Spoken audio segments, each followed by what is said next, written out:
pucuk kuning di tanaman bawang merah di fase awal masa tanam seringkali terjadi di bawang merah musim penghujan. Selain itu, adanya serangan hama dan juga penyakit tiba-tiba muncul sebelum kita melakukan antisipasi sejak awal. Di video ini kita akan melakukan antisipasi ataupun pencegahan adanya pucuk kuning, serangan hama dan penyakit dari sejak dini, sehingga tanaman akan terlindungi dari awal tanaman masih muda hingga nanti ketika proses pertumbuhan kita tidak sulit untuk merawatnya.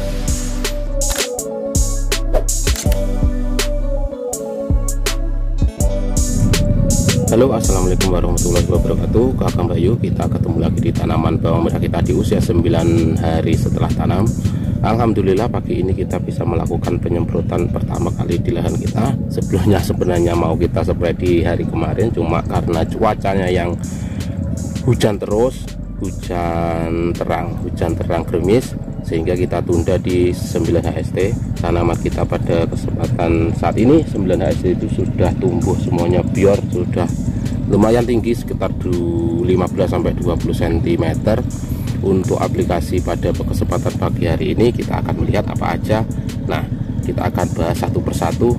Mari. Tanaman pada usia 9 hari setelah tanam ini sangat membutuhkan yang namanya, yang pertama sebelum kita bicara kebutuhan ya, yang jelas yang paling utama dan penting adalah kita bisa menjaga pH tanah itu stabil ataupun netral, sehingga pertumbuhan tidak akan terganggu, tanaman bisa tumbuh secara normal seperti seharusnya.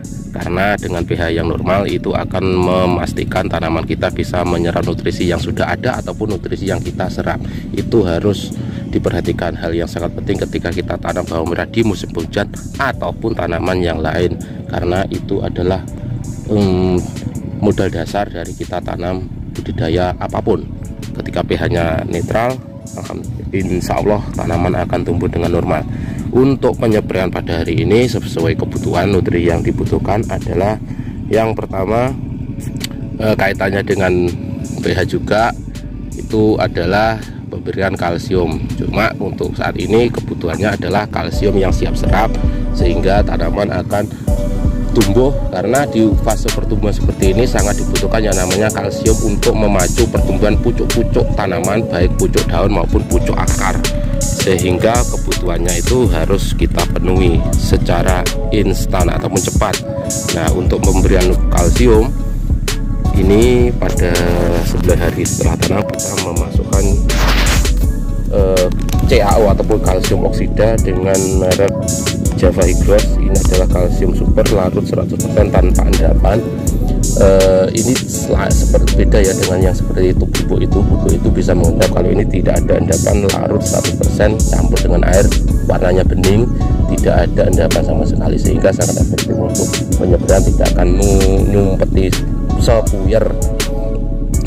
Seperti yang sudah kita sampaikan di awal tadi, adalah ini untuk memacu pertumbuhan pucuk daun maupun pucuk akar, sehingga kalaupun ada tanaman yang katanya di musim penghujan ini kok pucuk kuning, itu masalahnya sebenarnya salah satunya adalah kebutuhan nutrisi kalsium yang tidak terpenuhi secara optimal, sehingga pertumbuhan terhambat, sehingga memunculkan pucuk kuning di daun.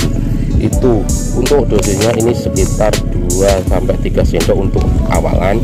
Untuk nanti di fase yang sudah agak lanjut, di fase generatif, itu bisa ditambah. Untuk selanjutnya kita akan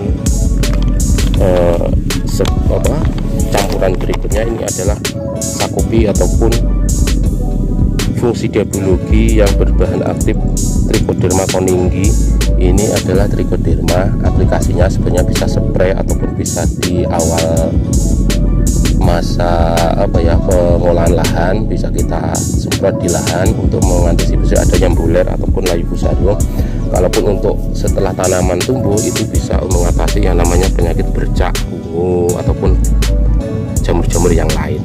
Ini adalah antisipasi ya. Kalaupun untuk antisipasi kita bisa mengawali dengan pemberian Trichoderma ini.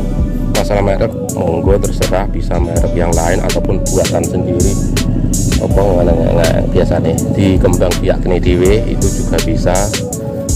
Seperti yang masalah caranya banyak, bisa dicari dimanapun di Google, YouTube dan lain sebagainya ada. Untuk berikutnya, untuk antisipasi ini langkah awal di sebelah SD ini rata-rata ada antisipasi ya. Yang kedua adalah ini adalah insektisida hayati ataupun biologi. Insektisida Biafuria basina ini adalah sejenis cendawan ataupun jamur yang nanti akan mengendalikan hama-hama perusak tanaman dengan efektif dan ekonomis. Ini bisa kita aplikasikan untuk antisipasi ya, karena kita tahu tanaman di hari ini adalah di tengah tanaman padi yang lagi dipanen.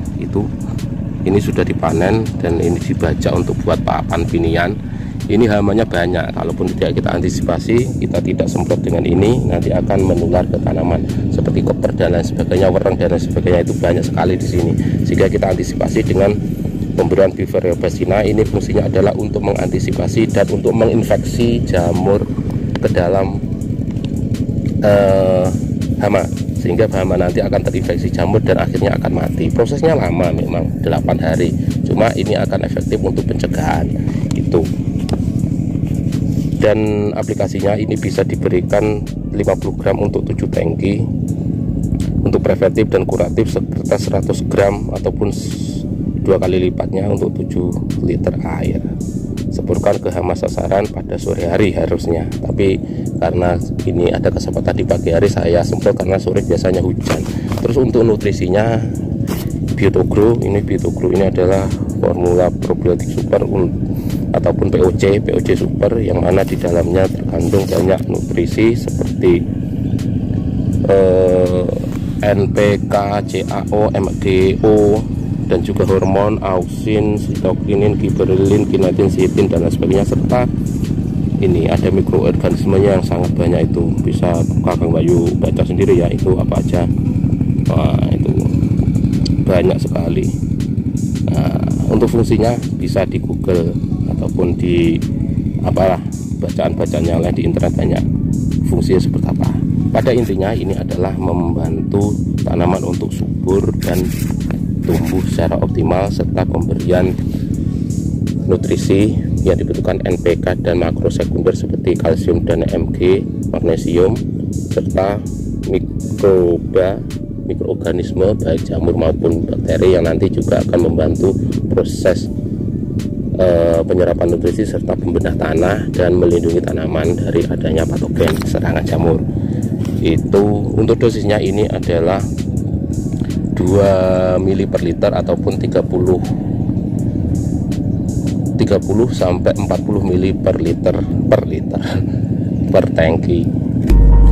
Nah, oke, itu yang kita aplikasikan di kali pertama